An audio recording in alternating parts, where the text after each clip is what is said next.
Medellín tiene con qué. Muy buenos días o muy buenas tardes o muy buenas noches, depende de la hora en la que estén escuchando nuestro podcast. Este es un nuevo capítulo de Medellín tiene con qué. Aquí hemos invitado a varias personas para que nos hablen de distintos temas que le interesan a los ciudadanos y ciudadanas de Medellín. Hemos hablado de paz, hemos hablado de medio ambiente, hemos hablado de cultura, hemos hablado de economía solidaria, cuando nos acompañó también Osvaldo Gómez.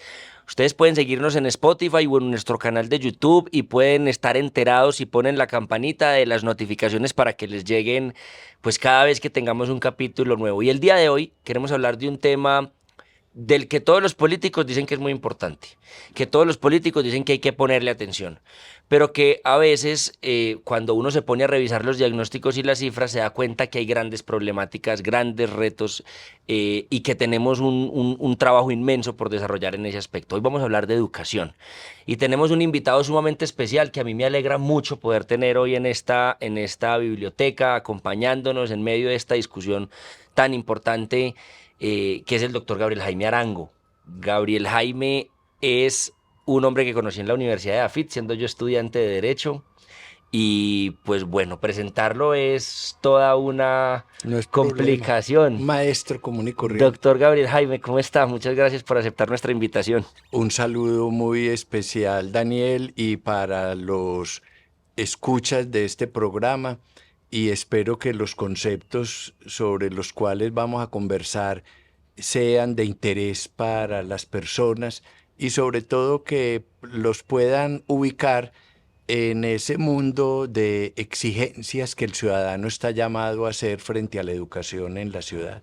Y hablar con Gabriel Jaime Arango es hablar de educación, es hablar de cultura, de una persona que se graduó en 1970 de la Facultad de Filosofía y Letras de la Universidad Pontificia Bolivariana, es decir, una persona que lleva más de 50 años trabajando los temas de cultura, trabajando los temas de educación, que ha sido rector, que ha sido asesor del Ministerio de Educación, que ha trabajado con la Universidad de AFIT, que ha trabajado con Confenalco y siempre, siempre, toda una vida absolutamente dedicada pues a este tema tan importante que es el de la educación, del cual depende pues casi que todo lo que pasa en la sociedad. Si un sistema educativo a nivel nacional o a nivel local es defectuoso, no funciona, no está bien, no tiene maestros motivados, no tiene buenos acompañamientos a los estudiantes, la sociedad fracasa, la sociedad ve Así.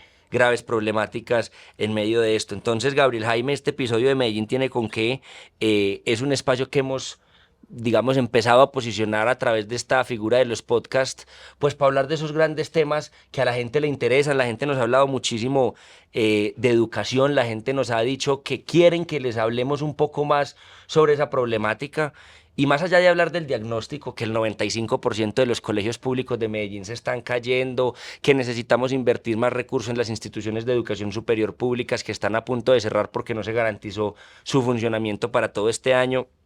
Yo quisiera que empecemos un poco hablando como sobre lo esencial, Ujú. y es, hace menos de un año estaba usted acá, doctor, recibiendo pues el reconocimiento de Don Juan del Corral, que es uno de los reconocimientos que entregamos en el Consejo de Medellín, y usted hablaba de algunas consideraciones que contribuyen al proyecto educativo de la ciudad, entre ellas estaba el desarrollo humano. La primera pregunta que yo me hago es, ¿cómo la educación contribuye a este objetivo del desarrollo humano? ¿Por qué se entrelazan? Gracias, Daniel, porque esa sí es una pregunta que va a la esencia de la educación. Decías en la introducción que generalmente todo el mundo dice y afirma que la educación es importante, pero muchas veces no se detienen o no nos detenemos a pensar por qué es importante. Yo quisiera entonces partir de un dato histórico. Etienne de Lavoisier fue un filósofo francés del siglo XVI, fue un magistrado y fue un contertulio de Montaigne muy importante para lo que después fue la producción intelectual de este otro filósofo. Y él decía que un hombre no es más que lo que la educación hace de él. Entonces la importancia de la educación radica en que es a través de un proceso sistémico de formación cognitiva, pero también de formación moral, de formación ética y de formación cultural, que el ser humano estructura su personalidad. Cada individuo, cada ser humano tiene frente a sí, a partir de su nacimiento, como un derrotero a seguir para construirse a sí mismo, para saber qué es lo que quiere ser, cómo quiere vivir, de qué principios se va a aferrar, a qué le quiere dedicar la vida. Y eso es lo que denominamos el desarrollo humano, que una persona le encuentre direccionamiento, sentido y razón a su existencia y a su vida. Y la herramienta que la cultura tiene para que los seres humanos logremos eso individualmente y en colectivo es la educación. Entonces la educación es muy transformadora. La educación transforma al ser humano y lo perfecciona o lo deteriora y lo deshace. Y por consiguiente también la sociedad, porque la sociedad es una hechura en gran medida de los principios y de los fundamentos que la educación le ponga. De manera que la importancia de la educación radica en que es una dinámica cultural de transformación para hacer los seres humanos y hacer los colectivos o las naciones.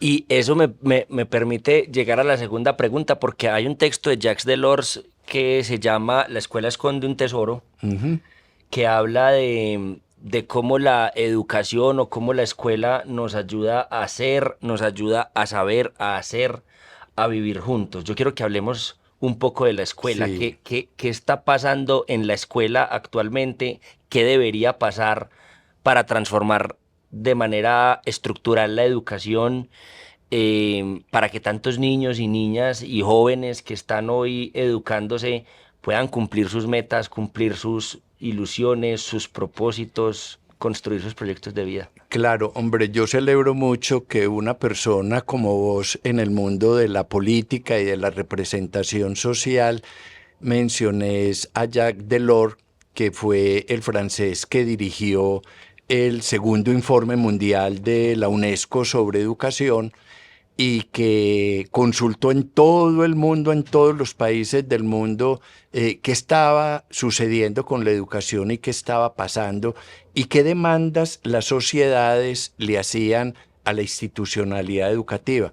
Y él concluyó con la comisión de sabios que le ayudaron a elaborar ese informe para el mundo, en que había claramente establecido un común denominador en todo el planeta, es decir, toda la humanidad estaba de acuerdo en que la educación debería apoyar la estructuración del ser personal. Y entonces era la primera tarea, formar seres humanos íntegros, formar seres humanos con un sentido de su vida y con un propósito. La diferencia entre un propósito y un objetivo es que el propósito es más trascendente, el objetivo más inmediato. Y de lo que la educación se tiene que ocupar es de darle propósitos al ser humano. Aprender a aprender, que fue la otra conclusión. Más que aprender conocimientos disciplinarios, la idea era hacernos a un método mediante el cual cada persona pueda aprender lo que desea aprender, lo que quiere aprender, lo que le gusta aprender. ¿Para qué? Para llegar a ser la persona que quiere ser. Eso fue muy importante. Lo tercero de esas conclusiones era aprender a convivir o aprender a vivir juntos. Porque es un sueño de la humanidad tener en el prójimo, en el próximo, en la persona más inmediata, una compañía que le dé seguridad y confianza de que con él se puede entender para vivir su vida y que pueda contar con él para apoyarse cuando lo necesite y que el otro también pueda contar con uno cuando es él el que lo necesita. De manera que la educación busca ser también un mecanismo de formación para la convivencia. Si uno junta esos elementos, es muy fácil concluir que la educación encierra un tesoro, porque la educación es la que le permite a un ser humano ser el que quiere ser, vivir como desea vivir y vivir en sociedad, que es absolutamente necesario en compañía de los otros. Es decir, la educación le ayuda a uno a ser el ser humano, a ser el ciudadano y a ser el trabajador que desea ser. Por eso la educación tiene que ser un proceso de mucha calidad, de mucha responsabilidad, que hay que encomendárselo a los mejores hombres y a las mejores mujeres de una sociedad para que orienten a los niños y a los jóvenes. Maravilloso. Y esa respuesta me lleva a hablar de otro tema que son los maestros y las maestras. Yo pienso en los 11.000 maestros y maestras que recorren todos los días las calles de Medellín, que van a los colegios, que tratan de estar con sus estudiantes eh, para enseñarles a tener una mejor sociedad. Y la pregunta que me hago, ya nos preguntamos por cuál debería ser la escuela que deberíamos tener, pero también ahora me pregunto cómo deberían ser los maestros y las maestras de una sociedad como Medellín, de una ciudad como esta, en la que pues sabemos que hemos sufrido de violencias de todo tipo, que somos una sociedad profundamente desigual, una ciudad con unos niveles de hambre y de pobreza extrema que, si bien hemos venido superando en los últimos años, todavía debería sacudirnos mucho más como sociedad. Em, y también otra pregunta, esto es una pregunta compuesta como cuál es el tipo de maestros y maestras que deberíamos tener, pero también es cuáles son las acciones que deberíamos emprender desde lo público para que esa transformación y para que ese acompañamiento a los maestros y maestras se traduzca en mejora de la calidad educativa. Correcto. Partamos de el número, Daniel, que decís, 11.000 maestros en Medellín oficiales, pero sumémosle a ellos los educadores que trabajan en las instituciones privadas y los que trabajan en las universidades de la ciudad. Yo creo que una fuerza laboral dedicada a la educación de 25.000 o 30.000 educadores como mínimo es una gran inteligencia colectiva para ponerla al servicio de las grandes transformaciones humanas y sociales. Lo que quiero llamar la atención entonces es que los educadores son personas sobre las cuales hay que hacer una resignificación. Total. Los maestros son personas bien formadas en términos académicos generalmente, son personas responsables de lo que hacen y de lo que quieren hacer. Los educadores son personas en buena medida estudiosos y observadores de la realidad. Pero a ellos se les ha venido ocupando casi que como instrumentos operativos de la educación y no como los ideólogos de la educación, no como los filósofos de la educación, no como los antropólogos de la educación, no como los sociólogos de la educación, no como los pedagogos que saben cómo se enseña y cómo se aprende.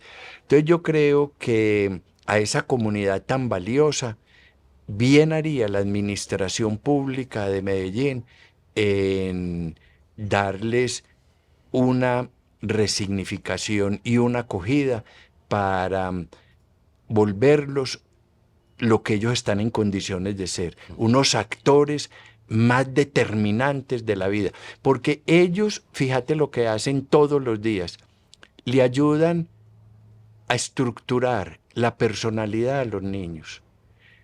Y estructurar la personalidad es enseñarles a identificar el valor de su cuerpo, de sus ideas, de sus sentimientos, de sus valores, de sus emociones, del ejercicio de su voluntad, de escudriñar qué vocación tienen, qué principios morales, qué fundamentos éticos.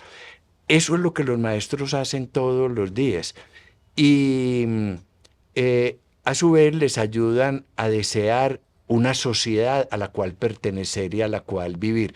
Entonces la tarea de los maestros es muy, muy singular y muy trascendente, pero a veces uno siente la administración pública, tanto en el ámbito nacional como en el departamental, como en el municipal, muy distanciada de los educadores. Los educadores, yo utilizo mucho una expresión que es la de sismógrafos sociales. Si la administración quiere saber qué pasa en la ciudad, hay que hablarlo con los maestros, porque no hay ningún tejido profesional más penetrado en el territorio y en las comunidades que los maestros. Ellos saben lo que está pasando en todas partes, sabe por qué está pasando, sabe cuándo pasó, y ellos tienen mucho que aportar para el esclarecimiento de la ciudad. Hay que volverlos y hay que llamarlos a que sean agentes más participantes, más dinámicos, más decisorios en las decisiones de la ciudad. Yo creo que se ha cometido un error muy grande al pensar que los maestros son seres simples. No, son en buena medida personas pensantes. Hay que ayudarles a que venzan el miedo que tienen de pronunciarse en público, porque la violencia de tanta índole que han sufrido, bien por sus ideas, por sus posiciones, por sus críticas, por sus reclamos, por sus actitudes, a veces no bien expresadas y otras veces no bien entendidas, u otras veces no bien deseadas, ha acumulado sobre ellos como un cierto desprecio de la sociedad, que los ve como agentes de tercer orden, y son agentes de primer orden. Hay que resignificar sin duda esa labor tan importante de los maestros y de las maestras. Yo quiero recordarle a todas las personas, este es nuestro podcast, Medellín tiene con qué, pueden seguirlo en Spotify, pueden ver todas las otras conversaciones que hemos tenido con personajes de ciudad, para hablar de cultura, para hablar de economía solidaria, y pueden también visitar nuestra página web www.danielduque.co para que vean todo el trabajo que hemos hecho desde el Consejo, las propuestas que tenemos en este momento, en esta nueva etapa que estamos de campaña y demás asuntos. Y bueno, quiero volver, Gabriel, al discurso que diste en el Consejo de Medellín. Vos mencionaste una palabra que a mí me parece esclarecedora, esperanza. Vos hablabas de esperanza, y creo que la esperanza, digamos, la educación debería ser esperanzadora. Es algo así como lo que vos estabas tratando de significar en esa intervención. Hablando de diagnóstico, la Personería hizo un estudio que decía que en Medellín del 2021 al 2022 aumentaron más o menos en 273% las ideaciones suicidas en los colegios públicos. Es decir, un montón de jóvenes, chicos, chicas en los colegios públicos de Medellín, que se supone que es el principal entorno protector, que están diciendo no podemos con la vida. No podemos más con la vida y no queremos vivirla y no nos sentimos a gusto en ella. Yo creo que es muy paradójico esto, hablando de la educación como esperanza, porque la educación debería ser esperanzadora, y qué tenemos que hacer para que la educación sea esperanzadora. Hombre, muchas gracias por rescatar de esa intervención en el Consejo, donde yo procuré ese día que me hicieron el reconocimiento de la Orden Juan del Corral, que sentí la necesidad de dejarle ese día al Consejo unas pautas como educador para pensar el proyecto educativo de Medellín. ¿Por qué la esperanza? Camus dice que si, no sé si es en El extranjero o en La peste, ya no recuerdo bien, que si un ser humano no tiene una suma de razones para vivir, termina elaborando una suma de razones para morir. Es decir, Creo que es en El extranjero. Nosotros tenemos que hacer que la educación sea el escenario que le dé a los niños, a las niñas, a los jóvenes un deseo noble de vivir y de realizar su vida de la mejor manera posible. Entonces yo decía que la educación tiene que cifrar la esperanza, pero no como una quimera o como un imposible o como una abstracción, sino todo lo contrario, como una certidumbre de que el apoyo que yo necesito para vivir mi vida lo voy a encontrar en la sociedad a la que pertenezco y que la sociedad me ampara a mí como individuo y que yo hago parte de la sociedad para recíprocamente ayudar también en ella. Es decir, el primer círculo de seguridad, de amparo, de construcción de sentido de vida para un ser humano es la persona que lo cuida, la que lo cría, la familia. Pero salido de la familia entramos al sistema educativo y ahí nos pasamos 11, 12, 13, 15, 20 años según hasta el nivel de educación que se desee. Es en mucho tiempo y muy importante para ayudarle a construir el sentido de la vida. Entonces yo digo que la educación tiene que ayudarle al estudiante a descubrir el mundo de posibilidades y a que las identifique y a que libremente opte por ellas y que cuando opte por ellas encuentre el apoyo que necesita en la sociedad y en las estructuras productivas del sector privado, del sector público, en la cultura ambiental, en el contexto. Solo cuando una sociedad yo la siento, que pertenezco a ella, que puedo contar con ella, que las necesidades que yo tengo las voy a poder suplir porque hay mecanismos para eso, entonces yo tengo confianza y tengo esperanza. Pero la esperanza tiene que ser cierta. Es decir, no puede ser una suma de fracasos. Cuando yo necesito recurrir a un servicio de salud, que lo encuentre. Cuando yo necesito recurrir a la búsqueda de un aprendizaje, pueda encontrar las puertas abiertas de una biblioteca. Cuando yo necesite una consulta, pueda hablar con un maestro. Cuando yo necesite canalizar un interés público, pueda encontrar un político que me represente y que entiende lo que yo vengo a decirle en nombre de la comunidad, que cuando ese joven esté diciendo lo que mencioné en ese discurso del consejo que me quedó a mí grabado para la historia, un muchacho que pidió la palabra en un foro aquí en el consejo cuando estábamos haciendo alternativas de futuro para Medellín. Y entonces se le entregó el micrófono y él se quedó en silencio. Creímos que se había turbado y que no podía hablar, pero resulta que estaba esperando que hiciéramos silencio.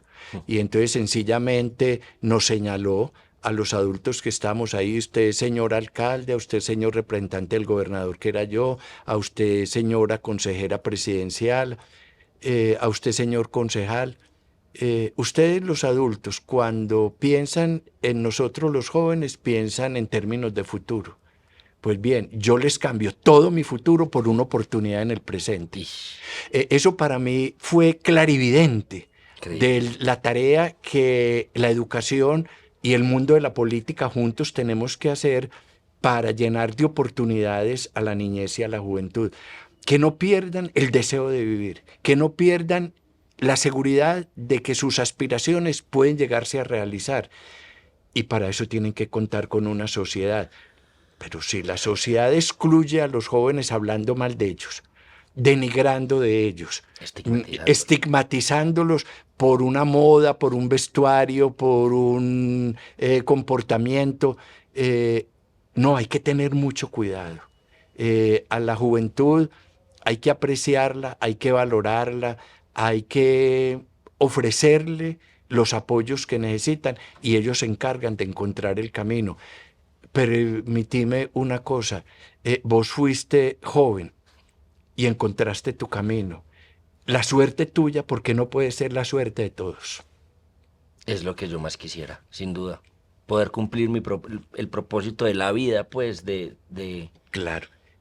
Abrirle posibilidades a otros es la tarea de los educadores. Abrirle posibilidades a una mente, a una inteligencia, a una personalidad, a unos sentimientos, para que se estructuren hasta que esa persona llegue a ser autónoma, se autodetermine y asuma la responsabilidad de ser lo que quiere ser. Y listo. Ahí ya se ha cumplido. Entonces, ¿qué tenemos en común los educadores y los políticos? Que los dos tenemos la responsabilidad de crear oportunidades para la gente. Maravilloso. Yo, bueno, Gabriel, yo quiero ser alcalde de Medellín. Estoy en este evento en medio de una campaña, trabajando para ganar unas elecciones. Y la pregunta es, ¿cuáles son las tres cosas más importantes que debería tener en cuenta el próximo alcalde de Medellín en materia de educación? Hablemos de una propuesta para los maestros y maestras, hablemos de algo para los niños, niñas y jóvenes. Sí. Y la tercera te la dejo libre. Vea, Daniel, yo soy una persona que creo en que hay que construir, como se dice habitualmente, sobre lo construido.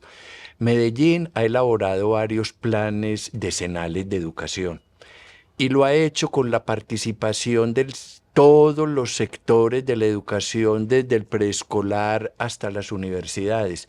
Y ahí hay suficientes diagnósticos y suficientes propuestas.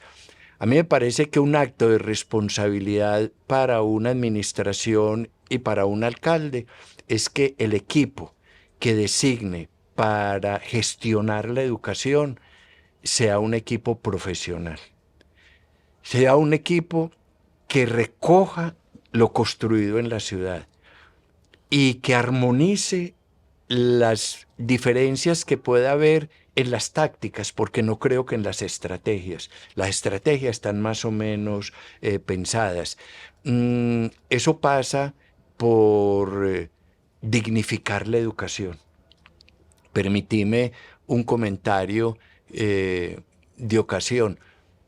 Con la mala fortuna que se tuvo por parte de la secretaria de Educación de Medellín, los maestros nos sentimos muy tristes y muy apesadumbrados.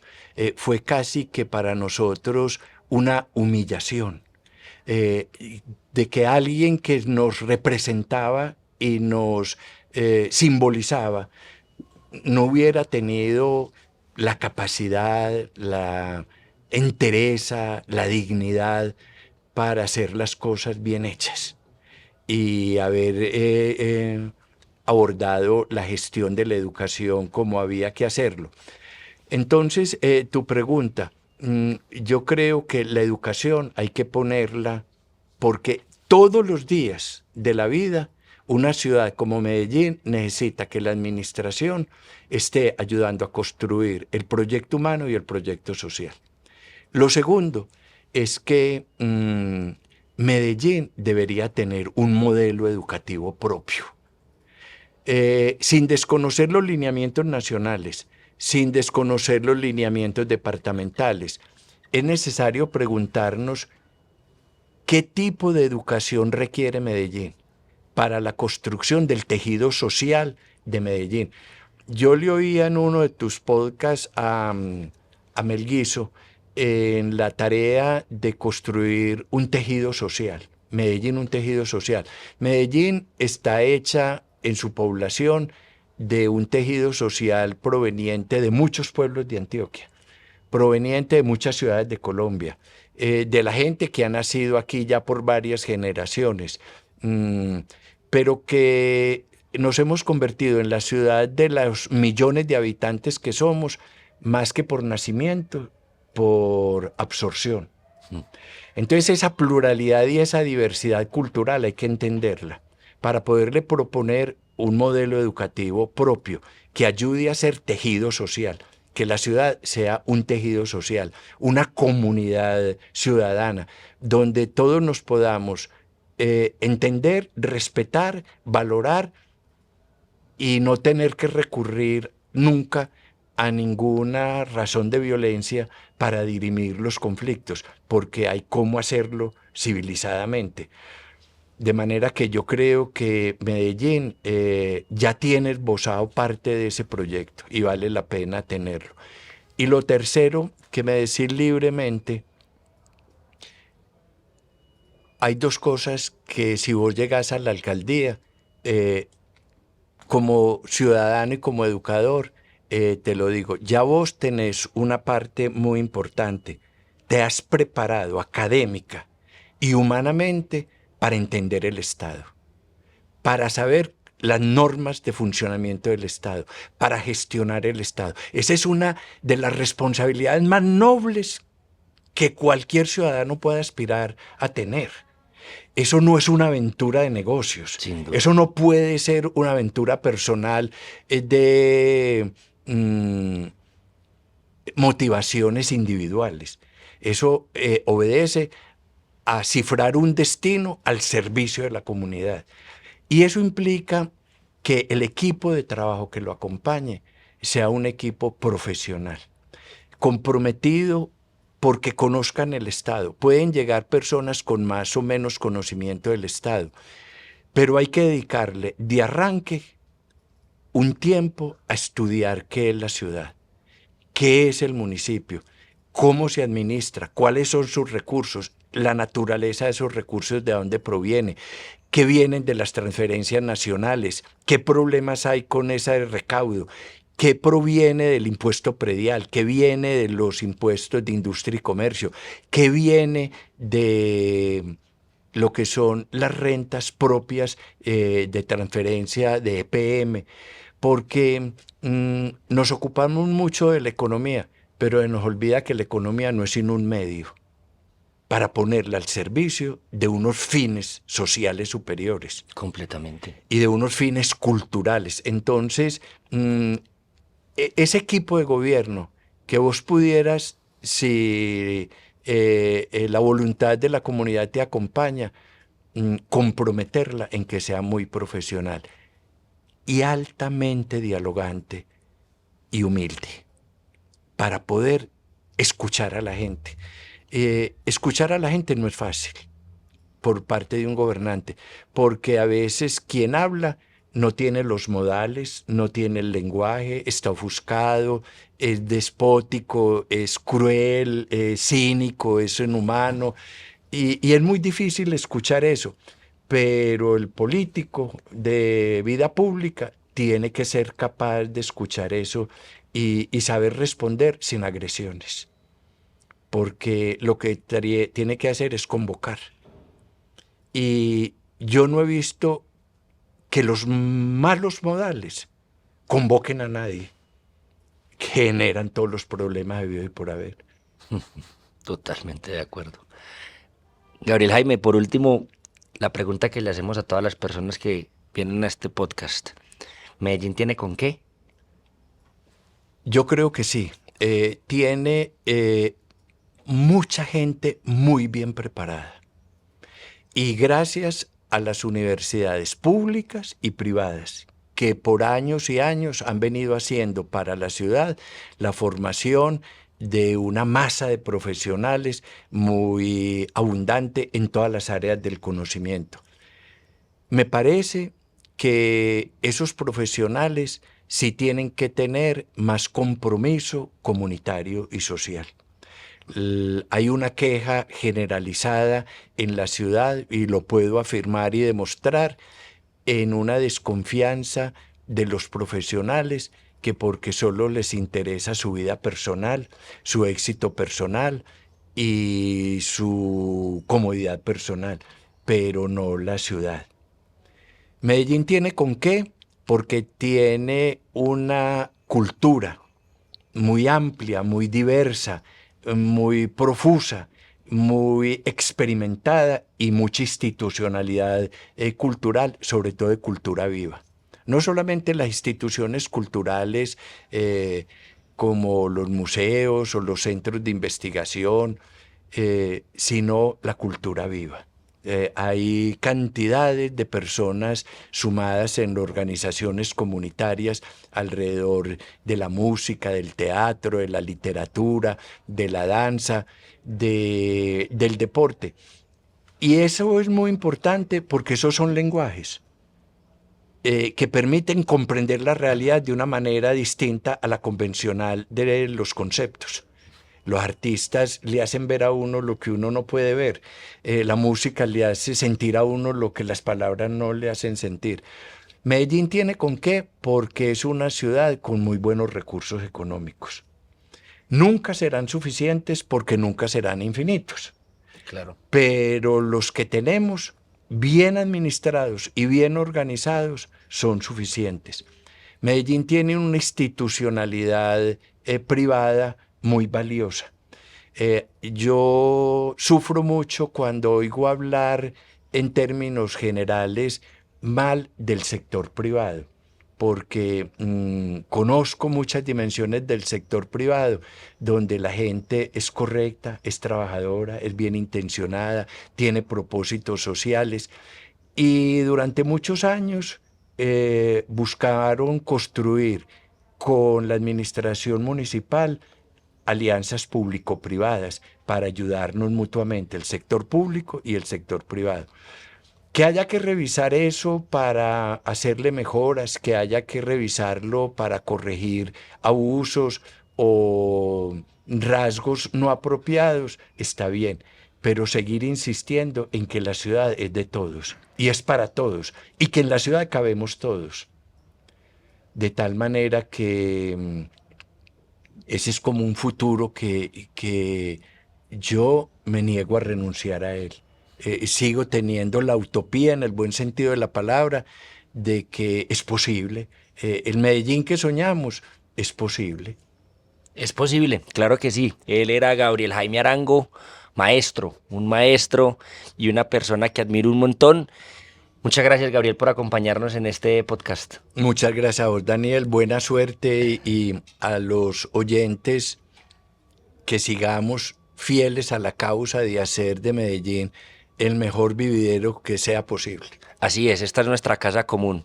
Un abrazo para todos, para todas. Gracias por escuchar. Esto es Medellín tiene con qué. Ya saben, síganos en Spotify, síganos en YouTube, pongan la campanita para que les llegue siempre la actualización, la notificación del nuevo podcast que vayamos subiendo y visiten también nuestra página web www.danielduque.co. Un abrazo, muchas gracias y nos vemos en un próximo capítulo.